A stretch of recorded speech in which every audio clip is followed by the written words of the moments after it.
All right, hello everyone, and thank you for tuning in once again to the Black Box Podcast. BBOR, Black Box Online Radio, coming to you from West Virginia. Today we're going to be talking all about the presidential candidate Kim Ruff, who is running on the Libertarian presidential ticket. On this channel before, I mentioned Darrell W. Perry a few times. He, of course, was a Libertarian who ran for the presidency in 2016. And a lot of people were hoping that he was going to run again. I even mentioned that at the end of the first upload that I did about him, that I thought that Darrell Perry should run again for the presidency, but he has chosen not to run this time. And Kim Ruff will actually be running in his place. Why do I say that? Because she was his communications director from 2016, and I actually found out about her when Darrell W. Perry made his endorsement of Kim Ruff. And I was the first time that I learned about her. So I've been going through some of her material and learning about what she has to say, listening to her interviews, and doing a little bit of reading on Kim Ruff. I mean, there's some very kind of interesting things that we can talk about. Like the first and foremost thing that Kim Ruff said that she wanted to do with her platform is that they would target the military industrial complex. And I think that's just slow clap, bravo. That is huge. That is so great to talk about. Because have you noticed that even the people who do not like the libertarians give them credit for being pro-peace and anti-war? Even the people who do not like libertarians say they are useful when it comes to trying to stop these endless wars like what we have going on with Afghanistan. So when you want to deal with something like that, the message of non-interventionism is catching on. And for someone who's going to be targeting the military-industrial complex as the pinnacle of their presidential campaign, when she's asked, what is the biggest issue for you going after the military-industrial complex? And just even gaining more awareness of that within the general public. What really is the military-industrial complex? Is it a gross calculated conspiracy? Or is it just the consequences of an inefficient and poorly designed system?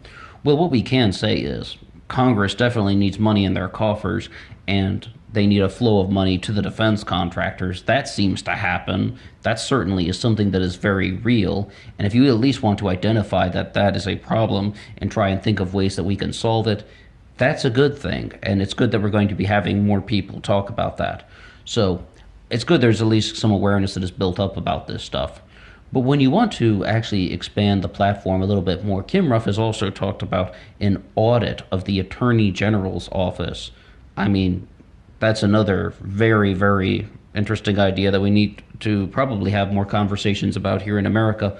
And what do you mean by an audit? Because the libertarians have also talked about auditing the Fed, and you perhaps remember Ron Paul's fan base shouting, "In the Fed, end the Fed." And Ron Paul was talking about this so much. First auditing the Fed and then end the Fed. And there was also it was actually the Democrats who were working on the audit of the Pentagon. What is the objective with all this? Well, Kim Ruff kind of breaks it down very easily when she's just sort of saying, find out if the Attorney General's office is doing their job and what's going on with them, and remove people who are not doing their job appropriately. Perhaps you've heard of something called Fast and Furious. During the Obama administration, Eric Holder, Obama's Attorney General, perhaps you've heard of that. Find out where the corruption is, because one of the big things that we have to recognize with the entire concept of American government is that there is corruption.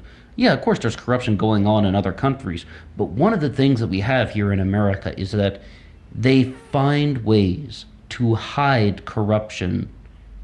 They find ways to mask the corruption better than they do in other parts of the world. And that really just makes it more difficult for the general public to be aware of it, and it makes it more difficult for problem solvers to try and correct the situation. So there is corruption in America, no doubt about it. And it's good to have people talking about auditing the Attorney General's office. Congrats to Kim Ruff again for something like that. I was recently watching the film American Gangster, with Denzel Washington and Russell Crowe, and there was this tagline at the end where they were saying that after Denzel Washington's character, the American Gangster, after he goes to jail, it's like more than 1/3 of the narcotics department in New York City was investigated and removed, and they got into legal trouble and all that. That's something that can come out of sort of this audit of the Attorney General's office. And yeah, I'm being very idealist right now, but sometimes it's actually good to try to put forward these bold statements, especially in something like the Libertarian primary. One of the big differences between the Libertarians and the Democrats right now is the Libertarians are going to want to hear ideas all across the spectrum. The Democrats, instead, their party is so big, though, that they're just fragmenting themselves. They don't have the unity to go up against somebody like Donald Trump. Whereas for the Libertarians, it's actually a good thing because it means that they're rising up and that they're pulling in more people. They need strength in numbers, whereas the Democrats are kind of like just falling into little pieces. They're just kind of splintering. And that's not exactly the best campaign strategy when you're going up against an incumbent president. So that's something that we just really need to be aware of. New ideas and new forms of thinking in the Democratic Party, those should be welcome, but they also need to recognize what is their strategy to win the election in 2020, because it's not only the presidency, it's also the House and the Senate. Whereas the Libertarians, right now, they just need strength in numbers. And it's good to hear somebody like Kim Ruff sharing ideas like this along the campaign trail. Just hear some, different things that she has to say. When I was thinking about this recording, I was almost about to use the word diversity when talking about someone like Kim Ruff. But the problem with diversity is it's almost kind of a useless word. I mean, someone was complaining in the past once that there aren't enough women in the Libertarian Party. There aren't enough women running on the Libertarian ticket for the presidency. There was one woman who was in the very early stages of the Libertarian primary back in 2016. She didn't even make it to the convention, like at the Libertarian National Convention. She wasn't a member of that group. She had dropped out by then. There was one woman whose name has escaped me who was in the early stages, but a lot of people were recognizing that there weren't that many women involved with the Libertarian primaries. But at the same time, someone brought up something to say about this, pushing forward for diversity. It's like diversity is not exactly what we think it is. It's like, okay, so a new company gets a female CEO or something, like the first CEO who's a woman in the history of that company. Big deal. That's one person. Even if we get a female president, I mean, that's one person. It doesn't, massively overhaul the system. But what we can also say is that, I mean, I think there will be a female president sometime. I want a female president. I mean, I don't see it as a bad thing. But at the same time, we sort of need to recognize the kind of entirety of what's going on in the country instead of just rewarding one person with a pat on the back saying, hey, look, here's our diversity quota. And Kim Ruff is actually completely opposed to things such as affirmative action, opposed to just appointments based on diversity, and also just like, this is kind of an interesting thing that the Libertarian Party has taken on, in the sense that Kim Ruff said very clearly in one of her interviews that she supports the right to discriminate. And the first person I ever heard to talk about the right to discriminate was John Stossel on his Fox News show. And I was like, oh my goodness, I mean, the right to discriminate? What are you talking about? Well, it just means that a private business should have the right to refuse service to anyone. And this is an enormous gray area situation for the Libertarian Party. I gave some kind of positive things about the Kim Ruff platform, and now it's time to do a little bit of pushback because I'm going to tell you flat out, I mean, I rarely hold back anything that I have to say, so it's in the most honest and pure sense. Mixed feelings. On the one hand, I totally get that you're respecting people's private property rights, but one of the reasons why we currently have laws on the books that prevent you from doing these things is because when someone owns a restaurant or they have a storefront, it is called a public accommodation.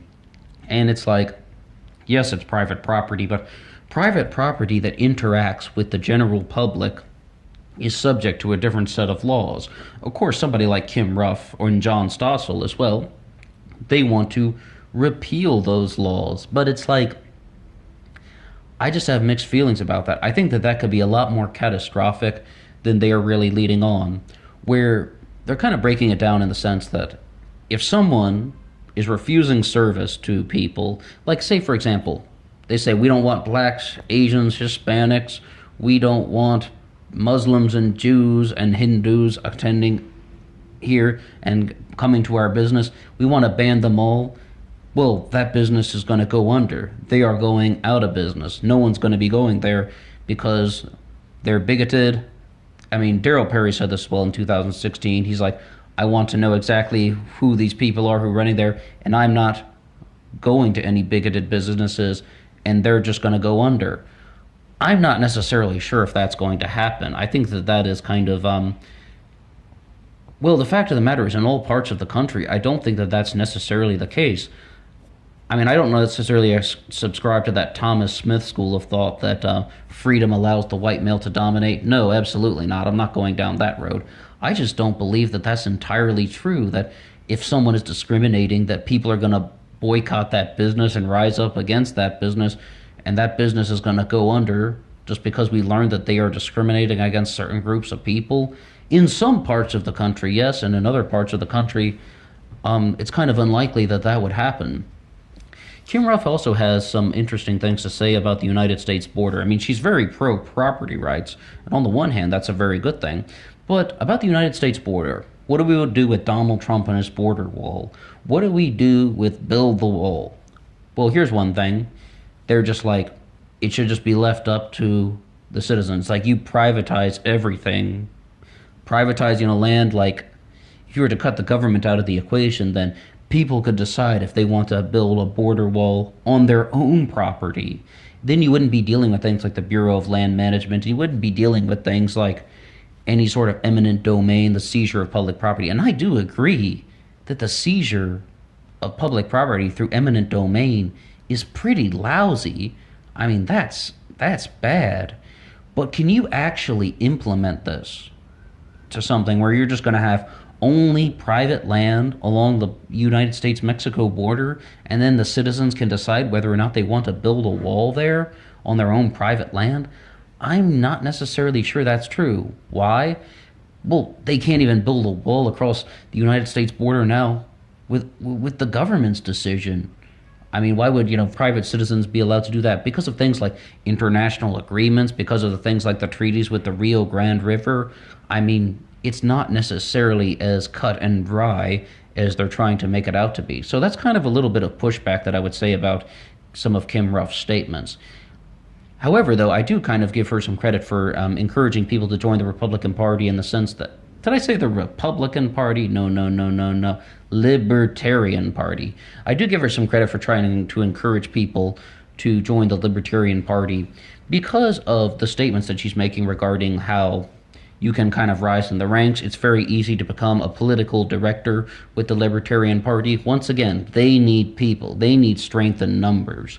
So when you have something such as that, it's easy to become an organizer for your state. It's easy to become a political director for your state. I mean, there probably are a handful of states that are probably going to be looking for campaign chairs or chair people of the Republican Party. The Libertarian Party, where we haven't even really talked about Republicans this time. I don't know why I keep saying that. The Libertarian Party as well. There's a very important note on that. How is the Libertarian Party going to rise in America? How are they going to rise in the polls? Well, I always remember in 2012, Rocky Anderson was running for the Justice Party, the party that he founded, and at his sort of acceptance speech for the Justice Party nomination, he was talking about two writers named Friedman and Mandelbaum, and what he was saying was, the only way that third parties in America are going to be gaining traction is if they have a grassroots message for the people supporting them from the bottom, and they have support from above, meaning people in office will endorse third-party candidates. We need people in the House and the Senate to start endorsing third-party candidates. If the Libertarians want to succeed, they're going to need people in the Congress and in the Senate to endorse their candidates, especially the presidential candidate. And they came very close, in 2016, and he wasn't in the Senate yet, but Utah Senator Mitt Romney, I know you're just like shaking your head already when I say that name, but Utah Senator Mitt Romney said he would very clearly that he would have voted Libertarian if Bill Weld had been on the top of the ticket and Gary Johnson had been the VP. He would have voted for Bill Weld. It's the things like that that actually push a party forward, even though Mitt Romney is kind of a useless person. He is a senator, again, so he actually has some sphere of influence, though. Now, we talked about Justin Amash previously on the last recording when I mentioned libertarians. Another example, if someone like him who is a Republican in Congress, now we've actually mentioned Republicans, so we're on the page. He's a Republican in Congress representing Michigan's 3rd Congressional District. If, he is identifying as a libertarian, which he does, he's kind of like a Republican / libertarian. It's like, if he were to get the nomination, that would be something. Or if he would even just to endorse a libertarian candidate for the presidency, that's what they're talking about. People in Congress and in the Senate are going to be endorsing libertarian candidates as well as combining it with the grassroots movement. That is how a third party can move forward. And, in the state and local elections, third parties do win. It is not impossible. It is not throwing your vote away. I mean, you also roughly only need about 34% of a popular vote to win. When you have 3 candidates, right? You need 34% and you can win. And this happened in Alaska back in 1992. A member of the Alaska Independence Party won the governorship with 38% of the vote. I mean, you can actually have a competitive a 3-way race that is very competitive. It's very possible. So just stuff to bear in mind when we're dealing with the Libertarian Party and third parties in general. I mean, it's very important for the Libertarians now because they're actually on the rise. Something like the Green Party is a disaster. They know it, you know it, I know it. The world knows it, that the Green Party just isn't going anywhere. And that just kind of is what it is. And it would be another shame if they put up Jill Stein again. She's had 2 chances. Let somebody new rise up. The same thing, I know Gary Johnson isn't running, but if the Libertarians were to entertain the idea of bringing Gary Johnson back, absolutely not. He had 2 chances. The first time it was kind of okay, and I actually thought he was a decent human being. The second time Gary Johnson ran for the presidency, I was like, oh my gosh. That's just sort of the reaction that everybody had. He was poorly spoken. He didn't really have the best responses. And even when he had good ideas and good things to say, he came out as a bumbling mess.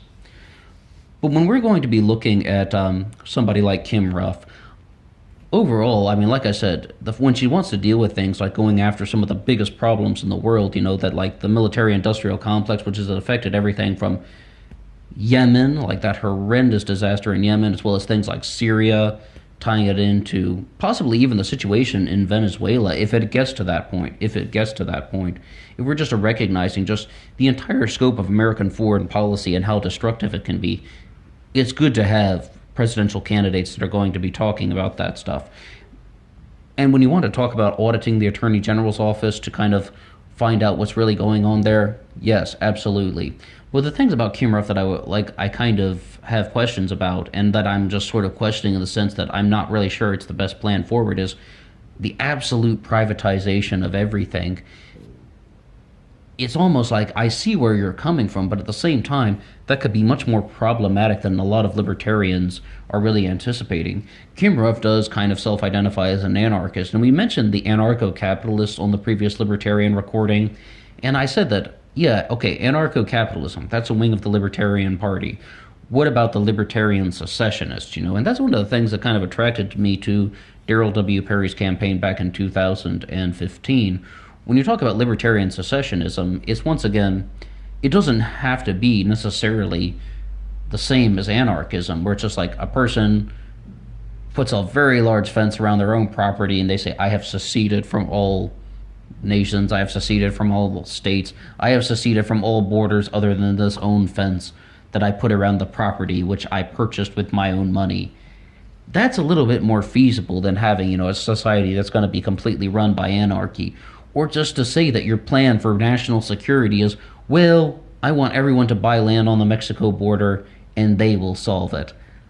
I mean, once again, even if you actually have a country that is able to kind of do that physically, to physically put that into action, you still have to deal with international agreements that are going to be crawling up your ass. It's like, it's not that cut and dry when you actually want to deal with other existing international agreements. So that's kind of the pushback that I would have against some of those statements. And we mentioned that other thing about the right to discriminate, how that's another very questionable decision. But overall, I think it's very good to hear about things about the Libertarian Party and to hear a variety of perspectives and watch the Libertarian Party as it's growing.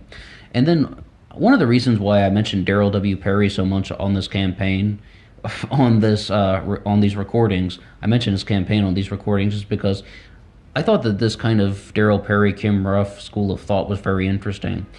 It was just the way that Daryl Perry would apply libertarian thought to the issues, such as saying that when a woman is pregnant, if you want to be a libertarian endorsing abortion, that the fetus can be committing an act of aggression on the mother. If people view the fetus as an unborn child, as a person, then the fetus is committing an act of aggression on the mother. Therefore, abortion is justifiable.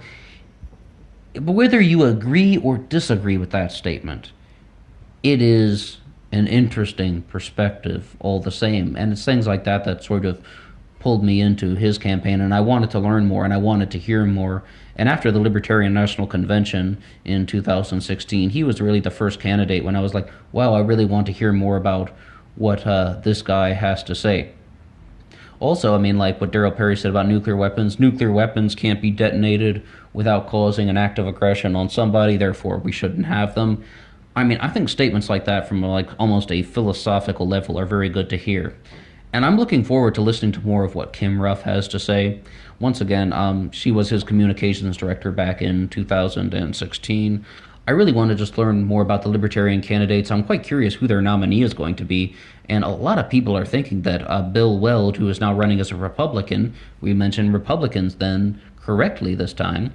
Bill Weld is running as a Republican to challenge Donald Trump in the primary, but a lot of people are thinking that he might switch over to the Libertarian Party once again and try to become the Libertarian nominee for 2020. Is that a good thing or a bad thing?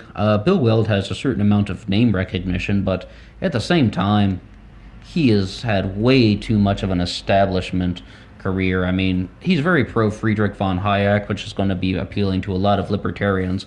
Not all are from the von Hayek school of thought, but he is going to definitely have some name recognition, more name recognition than Kim Ruff, but we're talking about Kim Ruff now. We mentioned some of the things from her platform today, and we'll see what happens. We're really going to look forward to an interesting libertarian primary. Well, what do you have to say? If you have anything to say at all, please drop a comment below.